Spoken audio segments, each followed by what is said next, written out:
Hi, I'm Aileen. Welcome back to my channel. This is Homeschool with the Clarks. If you're new here, I am a homeschool mom of 4 kiddos, currently ages 12, 11, 8, and 4. I thought I would take the time today to just do more of like a chatty video and share a end of school year reflection recap kind of thing of how the whole school year went for my kids who were in 7th, 5th, 2nd, and preschool. I think I'm going to break it down by subject, and we're going to start with the subjects that we did together as a group. I have some notes here, so I may look down occasionally just to make sure I'm on track and covering everything I wanted to cover. So we as a family do a few things together in our like morning time. And so I wanted to chat about those. Couple of things that we do every morning is like we watch World Watch News and read the Bible, and we do a devotional, and we work through a read aloud. So let's talk about history. This year we used Story of the World Volume 2, which was the Middle Ages, and I did use that with all of my kids. And the way that we use that is we listen to the audio version of Story of the World together. We listen to it on my Yodo player. I did share about that in a video. We would pause between, there's like, each chapter is broken into 2 or 3 sections. And so we would pause between each section and have like a discussion. And then at the end, I would have everyone do a written narration. My 2nd grader would sometimes do a written narration. Sometimes she would do copy work. She got to choose, but the other 2 needed to do written narration. And we did map work together and timeline together in their timeline books. And then my oldest also would read the pages that correlated with that chapter in the US4 and World History Internet linked World History book. And so that was my way of kind of like expanding it for him as a middle schooler while still including him in the family study. I felt like Story of the World went really well. I was very happy with it. I felt like we learned a lot about the Middle Ages. It was very gentle. We didn't do a lot of the hands-on projects. We did some of the books. I did try and go through an order. They have in their student or in their activity book, I think it's called. They do have like picture book and chapter book suggestions for each chapter, which can be a lot. Like you can't read a chapter book for each chapter. It would take forever, but you can pick and choose. And so I would go through and order a few picture books for each chapter from the library, like once a month. And so we would read through those sometimes as time allowed, but overall it was very gentle. I enjoyed it as the teacher. I felt like it was easy to implement. I thought the questions that were included in the student activity book were good. I appreciated the coloring pages that were included, and the map work was really good. My kids would say that it was boring. They like Curiosity Chronicles better.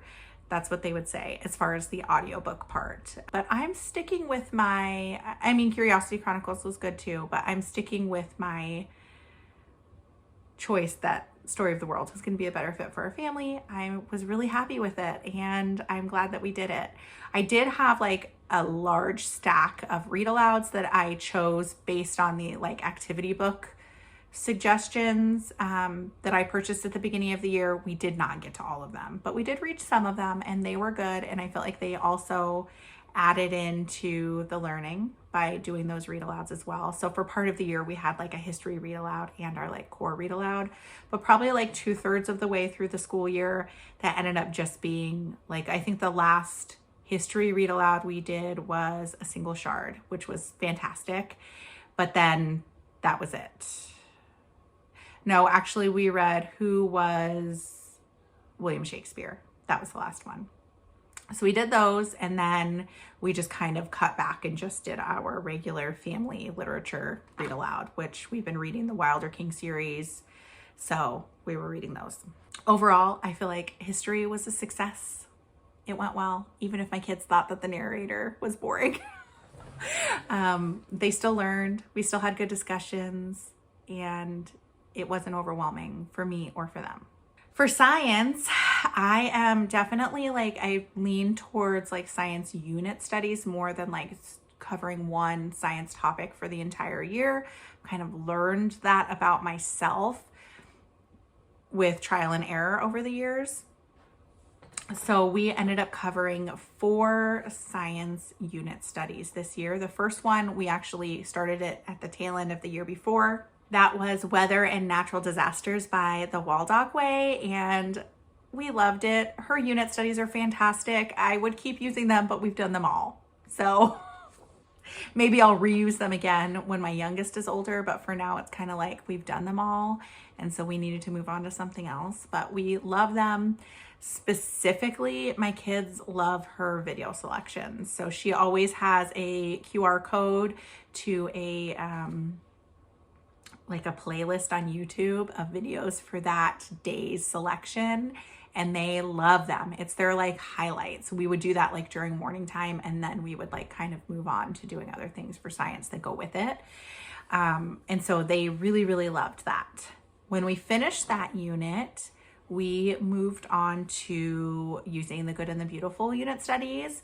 And, you know, I was hesitant about those because a few years ago I was given one of their unit studies. I think it was the one on like amphibians and fish, but it was their old kind. It was like loose leaf, and it was so overwhelming to me. Like if I accidentally dropped it, like the pages would be mixed up.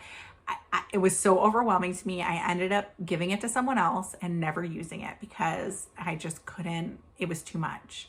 And so that was like my mindset when people had suggested the Good and the Beautiful science units, when I was looking for like unit study style science that I could use with all of my kids.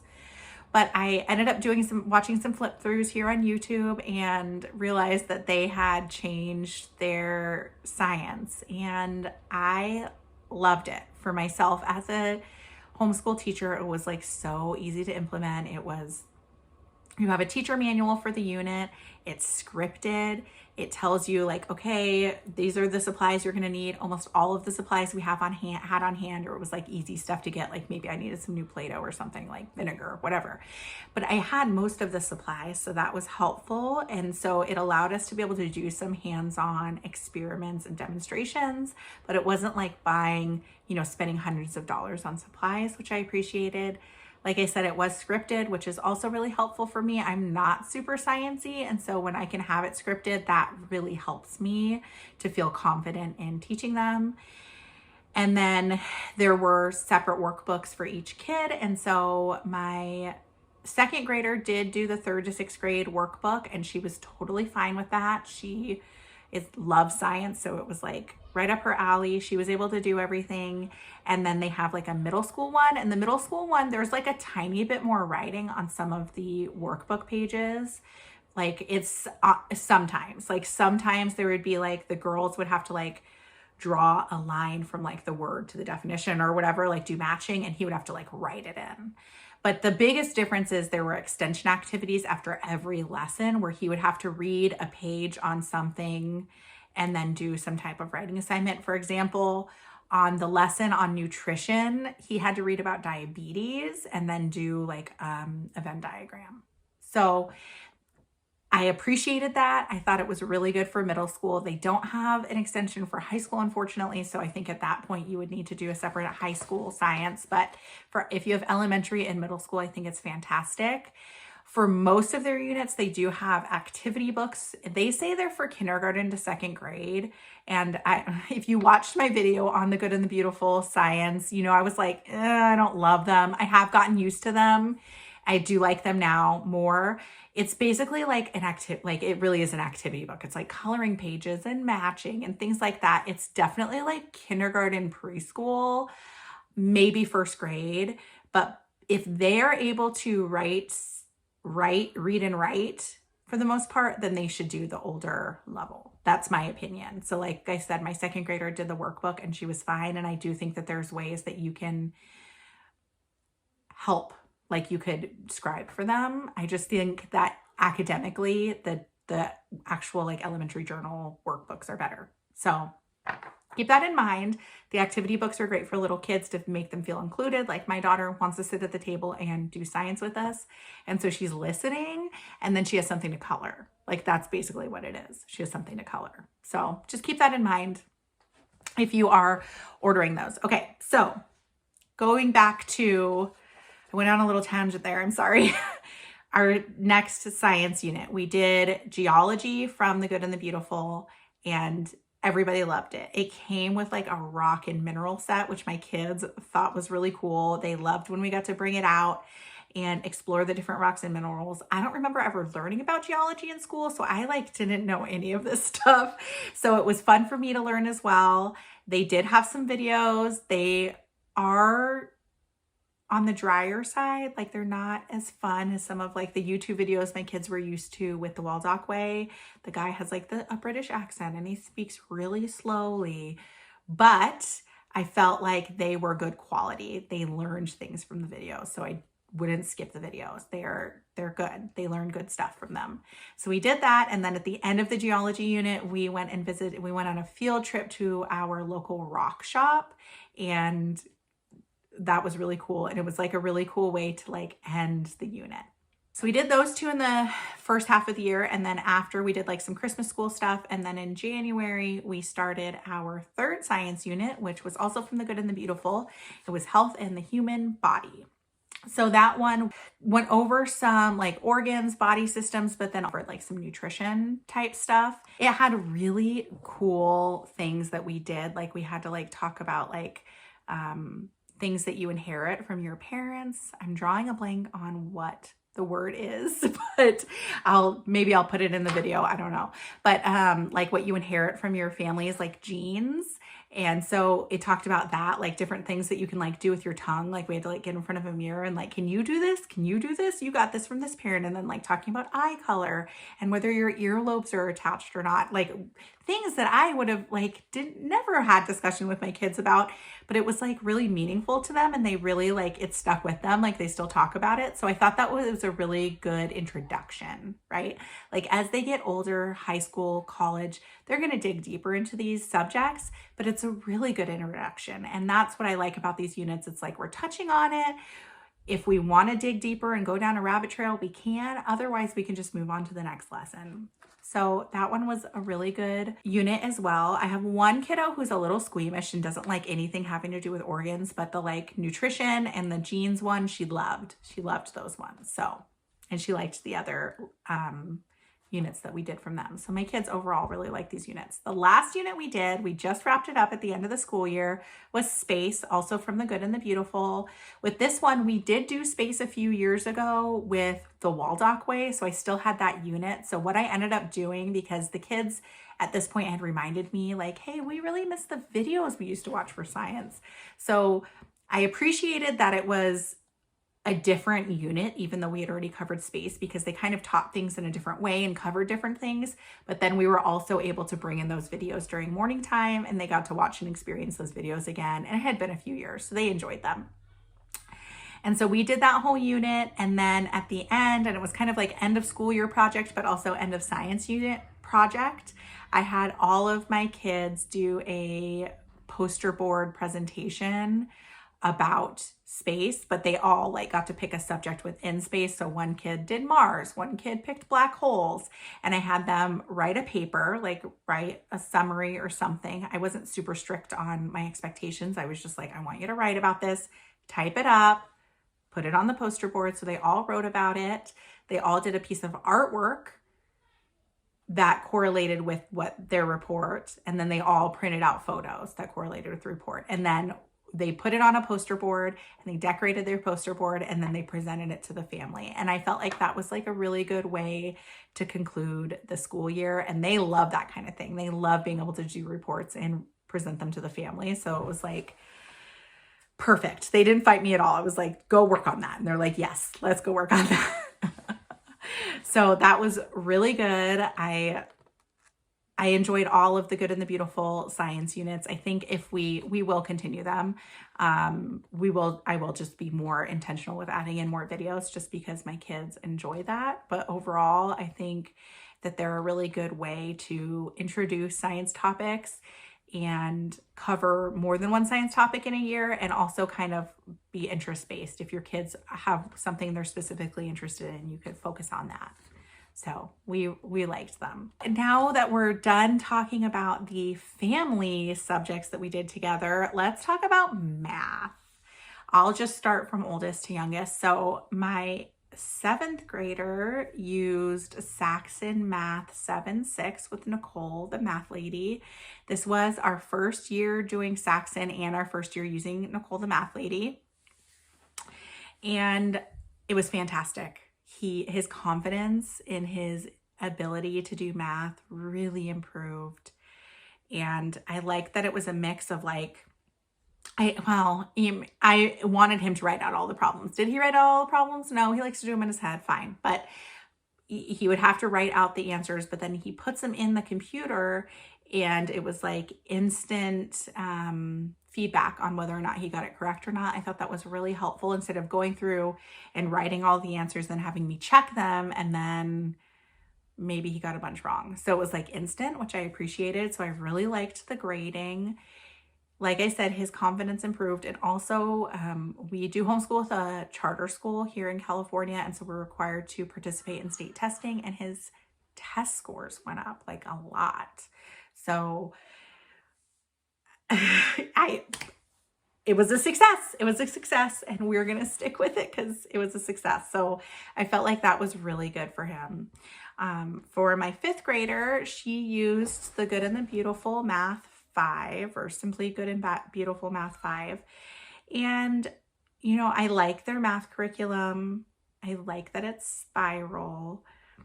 My kids like that it's colorful and it has like games and puzzles included with it.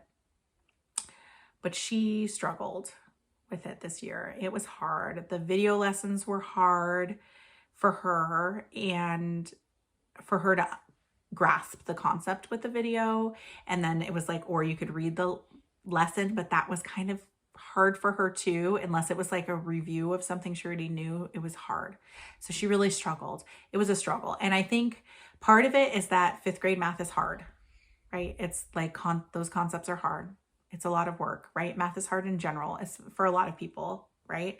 But also maybe we've kind of outgrown the curriculum and it's not working for her anymore, which is a bummer.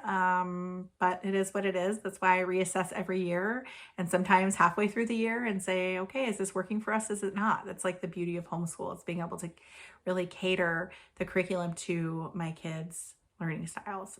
So unfortunately, I mean, she finished it. She's done with Math 5, but it wasn't the best fit for us this year.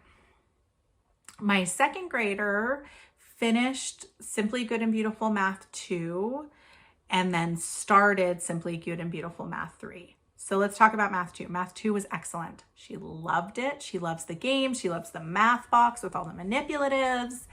She really enjoyed it. I felt like it was very easy for me to teach because it's scripted, and she was very successfit's Math 3 was hard for her, but she wasn't even in 3rd grade. She was only in 2nd grade. So we did the first unit, and, you know, it's a big jump from 2nd grade to 3rd grade. There's more pages, like math pages that you have to complete.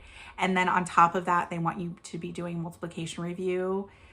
And it's I wish that was like a little bit more concrete, because it's like, well, work on these multiplication problems and like, or do this or do that, like use listen to music multiplication or use flashcards or whatever. I wish it was like, and here's your multiplication sheet. I don't know. I feel like it's just, you got to teach it to them. And it was just really hard for her, and she was struggling, and all of a sudden there were like tears during math, and like, but she was already done with her 2nd grade math, and the 2nd grade year wasn't over. So I was like, okay, we need to pause this. And so we paused it, and we did IXL, 2nd grade IXL workbook. So she's working on that. She worked through that for the rest of the year, and it was like review and built up her confidence. And I feel like that's what she needed. Nothing against the Good and the Beautiful level 3. I think she wasn't ready for it. And I probably need to figure out a better way to implement learning multiplication. So if you have any suggestions, I was looking, there's like, not musical multiplication, there's times tables, maybe I keep seeing ads for. So maybe we'll look into that. So if you have suggestions on teaching kids multiplication, that's something that can be more like songs or gamified that I can work on with her, that's less like drills. I don't know. I'm open to suggestions because I feel like that's going to be our challenge as she learns those. She's just feeling really overwhelmed. And I don't want school to be tears. So yeah, that was rough. That was math. Now let's talk English. There was a lot of changes in English this year. And I did do a video like halfway through the year about my English changes, but now let's talk about them now that I've like finished the year. Okay. But I'm going to start from the beginning in case you haven't seen those videos. So let's start with 7th grade. So at the beginning of 7th grade, our plan was the Good and the Beautiful Language Arts level 7. And with level 7, they have like this reading challenge where it's like read 1 historical fiction, read 1 nonfiction, read 1 blah, blah, blah. It was like, I don't know, 10 books or something. And so I came up with like a short list for those during the summer last year. And then I like went through them with my son and he picked which ones he wanted to read and we wrote them in the little checklist and I bought the books. With the Good and the Beautiful, it's like you have the workbook. They do have some assigned books. They have like a reader with books inside of it, like Mary Jones and her Bible and this one like book on law. I don't know. It was a fiction book, but it was like about lawyers. So there was that. And then there was like the reading challenge. And then they have like doing geography cards. They have this separate book where you're doing like sentence dictation and challenging words that you read aloud and poetry memorization and like state capital memorization. So there's like a lot of components to it, right? But it's supposed to be like an all-in-one language arts. So we started it and then immediately he was like, whoa, whoa, whoa, Mom, where is my fix-it grammar? I need my fix-it grammar. What is the sentence dictation, CRAP? He did, or not sentence dictation, sentence diagramming. He liked the sentence dictation and he liked the separate book with like the state capitals, the dictation, the challenging words. He loved that stuff. But the actual like workbook, it was like, meh, you know? So I ended up adding in Fix-It. And the other thing in the first semester, he was taking an essay writing class through Outschool. And so there is writing assignments in the Good and the Beautiful, but in addition to that, he was doing this essay class. So it was like writing an essay every week with this class, but like the teacher was like really dynamic and really good at helping them. So he was doing all of that, but then he wanted his Fix-It grammar. So then I was like, okay, let's cross out the grammar portions in the Good and the Beautiful and you can do Fix-It grammar. So we did that. And then it was like, if you've done this level, if you've looked at this level, it's like some days all there is grammar. And then he's doing nothing but the Fix-It grammar. And like, because it's not like every day you do grammar and every day you do vocabulary and every day you do a portion of your writing assignment. It's not broken down in that way. And so it was like, okay, some days we're not doing anything from this book.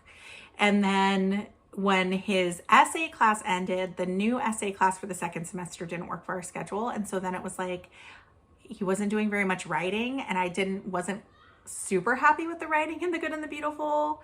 And so then at that point in the second semester, I was like, okay, I guess we need to change things. And so we stopped using the Good and the Beautiful language arts. We did still do the reading challenge, like book assignments, but we weren't doing like the actual like workbook. And I ordered him IEW, which is what he had used last year. And if you watch that video, it was like, I felt like he wasn't confident enough in his essay writing from using IEW because it doesn't touch it in all of the levels like really strongly. It touches other things. It has its good, like, it has a lot of like really good things about it, but I felt like he needed more essay writing and that's why we were doing the essay class. And so we did that, but then we moved back to IEW. So the second half of the year, he did IEW, ancient history based writing. And the way that I did that so that we could get through all of the different units is I would just like pick and choose lessons in each unit for him to do, especially the early ones that he was really familiar with so that we could get to the like meatier ones at the end. And that worked for us. We didn't finish the whole workbook, but we touched on all of the lessons, all the different units that I wanted to touch on through the year. And then the Fix-It grammar he did finish. So, which he loves. He loves some Fix-It grammar. I felt like I was more happy this year with the IEW than I was last year ending. My complaint is that it's just so teacher heavy, even with my 7th grader. And maybe it depends on the kid, but it's very teacher heavy. I have to sit with him and teach the lesson every week with him. And, you know, I have a lot of kids. So, and he's going to be in 8th grade. So, you know, it's, yeah, that's really my only complaint at this point, is it's just really teacher heavy. It's a good curriculum though. So I feel like we had a lot of changes. He really had a say in the changes, and I feel like that was good to like give him some control. I wanted the good and the beautiful. Like, we started the year with like everyone was using the good and the beautiful for English and math, except for him. He wasn't using it for math, but everybody else. And I really wanted that to be successful, but it wasn't. So on to 5th grade. 5th grade, she was a late reader. And so last summer when I had her do the assessment for the good and the beautiful language arts, she tested into level 4, even though she was going into 5th grade. And actually like kind of almost to level 3, but we did the level 3 readers over the summer in preparation for level 4. So we started level 4 and it was going really well. I liked level 4, except for the books. She didn't love the books, but the curriculum itself, it was fine. But we were supplementing. She was reading the books, but then I also had like a whole stack of chapter books that we picked at the beginning of the year, and she was going to read like one a month and do a book report. It turned into like one every other month that she would finish and do a book report, and I was fine with that. We did them really slowly, so she only read half the stack, and now she's just reading them for fun over the summer. And then we also supplemented with sequential spelling, so we didn't use their spelling because their spelling really does not work for her. We've tried it in the past. And so we started out the year with that, and then about halfway through the year, something clicked and her reading skills just like blew through the roof. And all of a sudden she went from reading like at a 2nd, 3rd grade level to reading at a 6th grade level. And all of a sudden was very aware that her English book said level 4 and was like, Mom, why am I doing 4th grade? And I was like, because that's where you tested. And she's like, but I don't want to do 4th grade. I'm in 5th grade. And so that's kind of what started it. But I also felt like once her reading skills improve so much, we really should be challenging her more in the other areas of language arts. And so then I just started doing some research on other curriculums and decided to, and having done level 7 and seeing that that was petering out with us, I didn't want to just go, okay, let's do level 5. I felt like I really wanted to focus on writing composition, and I think their writing composition works for some kids, but she really benefits for something that's like very structured. And so I feel like their writing isn't as structured. And so we ended up doing EIW, and we just did, so EIW is like the first section is grammar, and then the second section is composition, but they have different schedules on their website. And so they have a 10-week schedule, even though it's like a 34-week curriculum. And their 10-week schedule is basically doing all of the writing composition in 10 weeks. And so we did that. We didn't finish it. We didn't get to the research project, but we did get to the essays. So she did paragraphs and then she did essays, and that worked so well for her. Like I mentioned the space reports that my kids did at the end of the year. Her summary was twice as long as her 7th grade brother's summary. And it was like really well written, I would say, in my opinion, for a 5th grader. So that just shows like how much growth she had. And so that was really good. That was a success, the EIW. With EIW, we dropped the good and the beautiful language arts. We kept her books that she was reading, not the good and the beautiful ones, the like stack of books that she picked. And we kept sequential spelling. So we kept working on sequential spelling. We added the EIW, and then I also added in word roots beginning, which is like a vocabulary workbook, thinking it would give her like some independent like word study stuff to like pair with the fact that we were doing spelling. And she enjoyed it, but it was really hard for her. And I think it's because we're still working on those spelling skills. And so she was probably not ready for it. Like if we tried it again next year, maybe, or maybe in 7th grade, it would be better. So I liked the workbook, the word roots. I just think she wasn't ready for it. So but she wouldn't tell you that. She would say she liked it. She liked it. So that was 5th grade language arts. Now let's talk about 2nd grade language arts. So over the summer, I had all of the kids do the Good and the Beautiful's assessment for language arts, which is basically just a reading assessment. It doesn't assess where they are like writing or grammar wise. It's just like their reading level. So my second grader, when she was an incoming second grader, tested at the level 3 level. And I was like, maybe she still needs to do level 2. On their website, it's like, even if they test higher, they should still do what is applicable for their age. But then I went through and compared what we had used the year before, which was Logic of English Foundations, side by side with their scope and sequence. And she had already covered everything in level 2 in Logic of English. So I knew she was going to be bored. And so we just went ahead and did level 3. And I think that's part of the reason why my 5th grader had such an issue with doing level 4. Because she was like, wait a minute.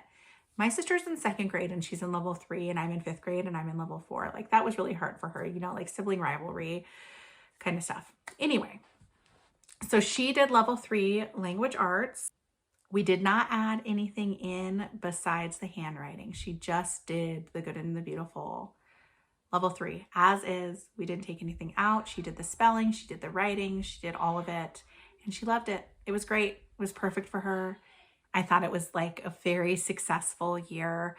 I felt like she grew in her spelling abilities. She really like loved their spelling workbook. It was like separate from the actual core workbook. She enjoyed the sentence dictation that went with it. She didn't love the books, which is funny because so many people like talk about the Good and the Beautiful's new level 3 and their books and how fantastic they are. And I loved the books. She did not. She was like, Mom, this is so boring. Do we have to read Timothy on the 10th floor again? I loved the books. She did not. She was not a fan of the books, which was a bummer. But we still read them. That was good. I think maybe part of it was like, you read to me, I read to you. And she wanted to be more independent. And she really didn't need that like reading instruction at that point, and even had like some phonics at the beginning. And that was really boring for her. In retrospect, I probably could have just skipped the phonics pages, but I was like trying to stick with it and do all the things, you know? We make the curriculum work for us. We don't work for the curriculum. I broke my rule. So we probably could have skipped the phonics pages at the beginning of each chapter, but I think really it was that she didn't want it to be, you read to me, I read to you. She wanted it to be like independent reading assignment. And so that was really her only like complaint. She enjoyed it. It was very fast. Like we didn't spend a lot of time on English, and I felt like she grew in her writing. She definitely grew in her spelling skills, and we really enjoyed it. It was a good fit for us. I feel like I should mention my preschooler because at the beginning of the year, I did do a preschool curriculum picks video, but basically we didn't do barely anything. We barely did any kind of like school. We just snuggled and read good books, and she hung out with us during morning time and watched the videos and listened to the books that I read and colored at the table and played. And we didn't really do much of anything else. And that was actually really wonderful. It was a good preschool year. I had the best of intentions, and we did things when she was interested and when I wasn't too tired from teaching my other kids, but also like she was 3 and 4, and you know, it was fine. It was fine. It was good. Overall, I feel like we had a really good school year. My kids grew academically and emotionally, and we got to spend lots of time snuggled up on the couch reading good books together. And that was really just like the highlight of my year. So thank you so much for watching, and I will see you next time.